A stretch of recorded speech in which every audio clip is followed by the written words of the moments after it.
அனைவருக்கும் வணக்கம். பொதுவாக நான் பிறந்த நாளை பெரிய அளவில் ஆடம்பரமாக ஆர்ப்பாட்ட விழாவாக கொண்டாடுறதில்லை. ஆனால் கழக உடன்பிறப்புகள் மக்களுக்கான நலத்திட்ட உதவிகள் வழங்குறது, கழக அரசோட சாதனைகளை, கழக கொள்கைகளை எடுத்து சொல்கிற பொதுக்கூட்டங்கள் நடத்துறதுன்னு செயல்படுவாங்க. இந்த முறை என்னுடைய பிறந்தநாள் வேண்டுகோளாக என் உயிரோடு கலந்திருக்கும் தலைவர் கலைஞரின் அன்பு உடன்பிறப்புகளுக்கு ஒரு கோரிக்கையை முன்வைக்கிறேன். இன்றைக்கி தமிழ்நாடு தன்னுடைய உயிர் பிரச்சனையான மொழிப்போரையும் தன்னுடைய உரிமை பிரச்சனையான தொகுதி மறுசீரமைப்பையும் எதிர்கொண்டிருக்கு. இதனுடைய உண்மையான நோக்கத்தை நீங்கள் மக்களிடம் கொண்டு சேர்க்க கேட்டுக்கிறேன். தொகுதி மறுசீரமைப்பு என்பது நம்ம மாநிலத்தோட சுயமரியாதை, சமூக நீதி, நம்ம சமூக நல திட்டங்களை பெரிதும் பாதிக்கும். இதை நீங்கள் மக்களிடம் கொண்டு செல்ல வேண்டும்.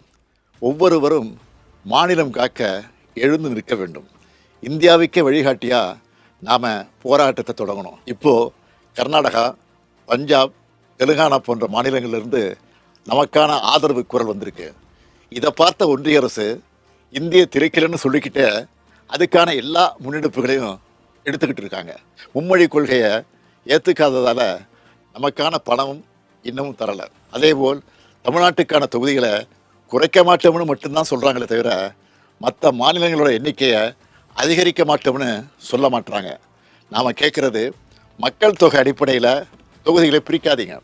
நாட்டோட வளர்ச்சிக்காக மக்கள் தொகையை கட்டுப்படுத்தின தென் மாநிலங்களை தண்டிக்காதீங்க. அப்படி நடந்தால் அதை தமிழ்நாடும் திமுகவும் ஒருபோதும் ஏற்றுக்க மாட்டோம். நாம் ஒரு உறுதி எடுத்துக்கணும். தமிழ்நாட்டின் நலனையும் எதிர்காலத்தையும் யாருக்காகவும் எதற்காகவும் விட்டுத்தர மாட்டோம்.